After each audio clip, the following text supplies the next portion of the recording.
Gracias, Gaby. La exministra de la Corte Suprema, Ángela Vivanco, fue detenida la noche del domingo tras ser acogida a la querella de capítulos en su contra por el máximo tribunal el pasado viernes, esto en el marco de la arista muñeca bielorrusa.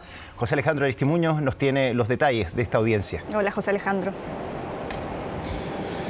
Hola, buenas tardes, ¿cómo están? Bueno, se gira esta orden de detención en contra de Ángela Vivanco. Ayer efectivos de Carabineros fueron en su búsqueda allí en su domicilio en la comuna, una comuna del sector oriente de la capital. Esto ha sido usado como argumento por su defensa el día de hoy para buscar decretar la ilegalidad de la detención. Ha sido rechazada por el juez de garantía, ha dicho que todo está ajustado a derecho, que no corresponde incluso cuestionar esa orden de detención que lo ha dictado también un juez de la República y que tiene también sus fundamentos. Así que Ángela Vivanco comparece hasta ahora en una sala del Centro de Justicia frente a un juez de garantía que escucha a esta hora los argumentos para poder sostener por parte de la Fiscalía una prisión preventiva, como ha sido ya solicitada por la Fiscalía. El día de hoy se han leído los hechos que a juicio del Ministerio Público constituyen delitos por parte o cometidos por presuntamente la exministra de la Corte Suprema, Ángela Vivanco. Acá se ha citado en numerosas oportunidades a los abogados que ya están en prisión preventiva en el anexo penitenciario de Capitán Llaver, los abogados representantes de Velasmovitec, este consorcio bielorruso por el que Codelco tuvo que desembolsillar más de 17.000 millones de pesos. Hablamos que a su llegada con el fiscal de la causa, también lo hicimos con el abogado defensor, que a esta hora siguen entonces en la sala del Centro de Justicia donde se está formalizando a Ángela Vivanco. Pasamos a escuchar el momento del día de ayer. El fiscal entrega las primeras declaraciones cuando se detiene entonces a la exministra de la Corte Suprema, Ángela Vivanco, del caso muñeca bielorrusa. El día de hoy, en horas de la tarde, se dio cumplimiento a una resolución judicial emanada del séptimo juzgado de garantía de la ciudad de Santiago, que tiene por objeto practicar la detención y una orden de entrada a registro al domicilio de doña Ángela Vivanco Martínez. La diligencia fue practicada, se dieron cumplimiento a todas las formalidades legales, se le hizo lectura de los derechos que le corresponden y se practicó de manera normal. La orden judicial dispone que tiene que ponerse a disposición del tribunal, lo que ocurrirá mañana, con la finalidad de efectuar el control de su detención y formalización de cargos. La diligencia se practicó sin ningún inconveniente, no hubo ninguna oposición a que se llevara a cabo el cumplimiento de una orden judicial. No le puedo anticipar ningún tipo de información respecto al resultado de las diligencias que se realizaron al interior del domicilio. Claro, José Alejandro, ahí el fiscal dice que fue una detención que se dio en el momento oportuno, sin ninguna irregularidad, pero ¿qué es lo que han dicho desde la defensa? Porque salieron a calificar esta detención como innecesaria, se sabía que quedaba la puerta abierta para una orden de detención desde que el viernes ya se había acogido la querella de capítulos, pero ahora veía que desde la defensa también están argumentando preocupación por el estado de salud de Ángela Vivanco. Dicen que tiene una enfermedad de base de la que no quisieron dar mayores detalles, pero sí aseguran estar preocupados por eso. Sí, se han mantenido herméticos respecto de ese mismo tema, pero sí argumentaron, por ejemplo, que Ángela Vivanco ha estado disponible para el Ministerio Público para declarar. Incluso hacían alusión a lo que sucedía el día de ayer, que es la misma exministra de la Corte Suprema, Ángela Vivanco, que abre la puerta de su domicilio a Carabineros para poder entonces hacer cumplimiento a esta orden de detención. Ellos han calificado como innecesario esa orden y por eso han buscado que se decrete la ilegalidad. Esto ya fue rechazado por el juez. Incluso otro tipo de argumentos, por ejemplo, que ella misma ha hecho la solicitud a través del sistema interno de la Fiscalía para buscar entonces buscar declarar ante los fiscales del Ministerio Público. A esta hora hay receso en la audiencia. El juzgado de garantía ha decretado entonces que las audiencias se lleguen a cabo entre las 9 de la mañana y la 1 de la tarde. Ya son las 1:29. Les dio unos minutos más para que la Fiscalía pueda argumentar esa petición de prisión preventiva y hasta hace pocos segundos entonces estaba esta audiencia donde se ha decretado un receso. Entendemos que va a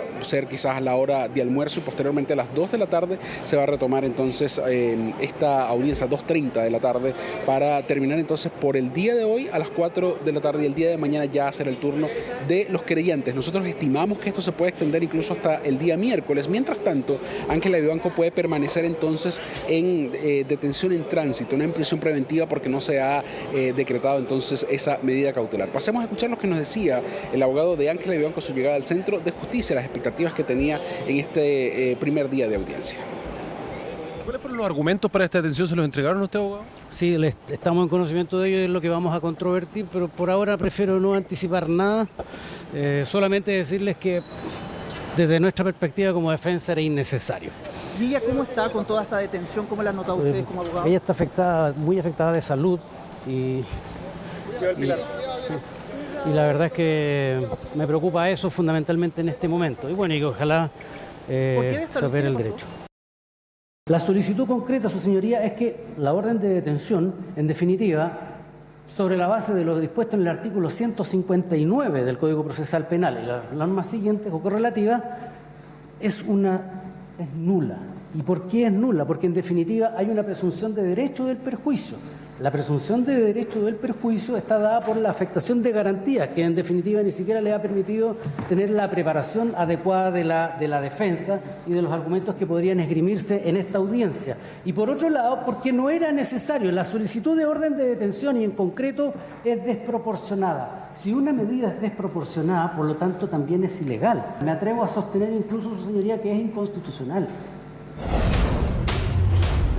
Vamos a revisar ahora lo que está ocurriendo, porque está hablando Jorge Valladares, el abogado defensor de Ángela Vivanco. Escuchamos. Una persona en situación de desventaja altera la igualdad el hecho de imponer a una persona o someter a una persona a un rigor cuando presenta una desventaja. Y eso, la desventaja es la mayoría de edad y el hecho de tener, como digo, enfermedades de base que no voy a precisar en este momento porque se las voy a... No tuvo tiempo para revisar la carpeta también. Efectivamente, porque yo asumí esta causa el día de ayer, ingresamos nuestra designación como defensor y la carpeta recién me llegó por correo electrónico para ser bajada, digamos, o la transferencia, ahora recién a las 11 de la mañana. Que va a tener un par de días para preparar la defensa, ¿no? Efectivamente, y eso es lo que vamos a... Habla entonces el abogado de Ángela Vivanco, está hablando del traslado de su centro de detención. Por ahora no vamos a avanzar nada en ese punto. ¿Quedaría en tránsito si se suspende la audiencia? Vamos a ver ese punto porque en términos generales lo que estamos viendo es que la detención se mantiene.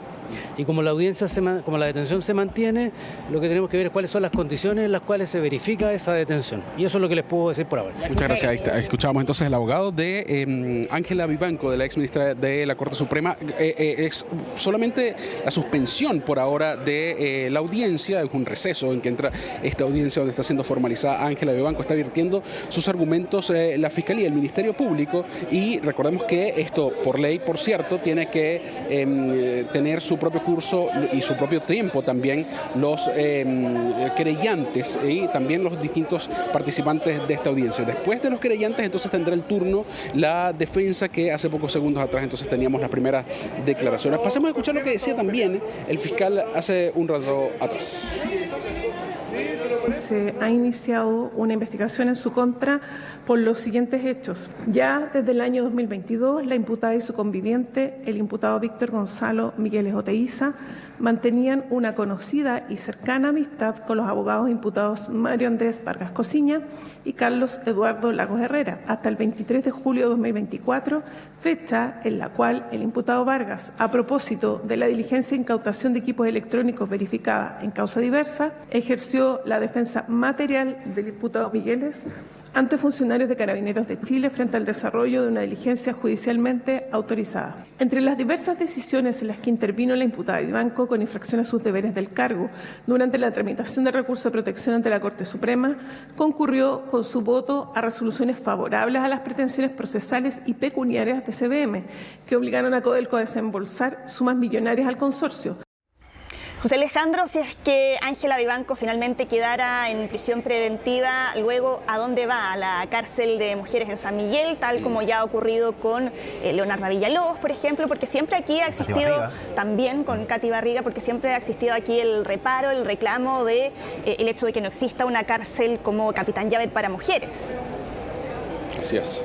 Sí, de hecho le preguntábamos a Jorge Valladares, el abogado de Ángela Vivanco, lo último de esa declaración que escuchábamos hace pocos segundos atrás. ¿Qué va a pasar? Ella va a quedar detenida en tránsito, como se conoce, digamos, en el argot judicial, porque no se ha decretado todavía una medida cautelar. Ahora, se está cumpliendo una orden de detención, ella tiene que comparecer o Carabineros la trae, la presenta ante el Ministerio Público, y el Ministerio Público entonces convoca a través del Poder Judicial esta audiencia en el Juzgado de Garantía, que finalmente es donde se va a escuchar los alegatos de cada una de las partes. Ahora, como no hay medida cautelar aún, Ángela Vivanco debería permanecer en tránsito bajo una unidad de gendarmería o bajo una unidad de carabineros. Entendemos que esto podría ser alguna unidad de la policía uniformada. Ahora, cuando ya se decrete una medida cautelar, la que ha pedido la Fiscalía, el Ministerio Público, es la prisión preventiva, razón tienes tú, Sole, porque no hay un anexo penitenciario para delitos de connotación pública asociados a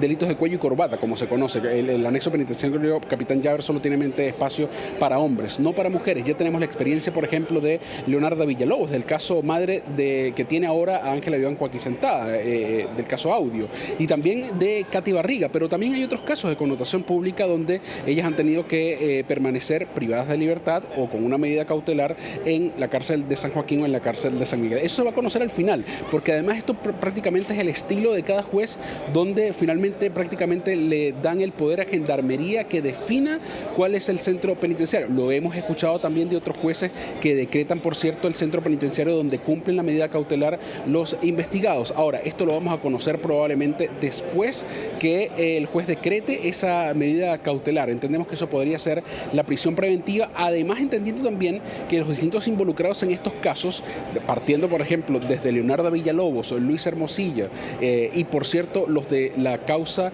del caso de la trama muñeca bielorrusa, todos han estado en prisión preventiva y todos están en prisión preventiva. Así que podría no ser la excepción con Ángela Vivanco y tener entonces que cumplir esa medida cautelar de prisión preventiva. Entendemos que por lo pronto y lo más inmediato podría ser el centro penitenciario de la cárcel de mujeres en San Miguel o en San Joaquín. Eso va a depender, por cierto, de lo que diga el juez, que como les hemos comentado, hay otros casos que hemos conocido que finalmente el juez o la jueza determina que sea Gendarmería el que establezca a qué centro penitenciario va. Otros lo hemos escuchado, por cierto, que son los mismos jueces que lo definen. Pero eso podría ser entonces la suerte de Ángela Vivanco, al menos por las próximas horas. Deberá seguir en esta audiencia frente al juez de garantía y posteriormente, cuando se dicte la medida cautelar, veremos entonces en qué cárcel podría cumplir esa medida cautelar si es que así se decreta. Aunque todo esto podría terminar también en un arresto domiciliario.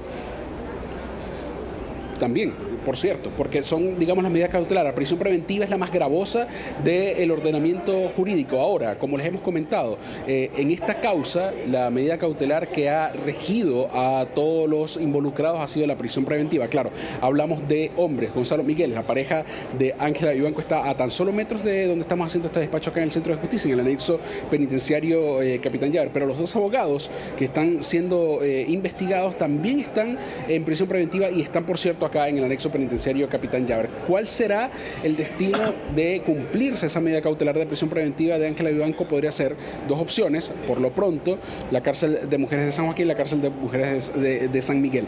Lo que sí es cierto es que, por ejemplo, en el caso de Katy Barriga hubo un módulo especial para los casos de connotación pública donde no están con detenidos o presos comunes, sino que hay un módulo para los casos de connotación pública, pero que no tiene las mismas características, por ejemplo, el anexo penitenciario Capitán Llaver. Bien, José Alejandro, muchas gracias por estas informaciones. Seguimos muy atentos a lo que pasa ahí en el Centro de Justicia. En cualquier momento volvemos contigo. Gracias, José Alejandro.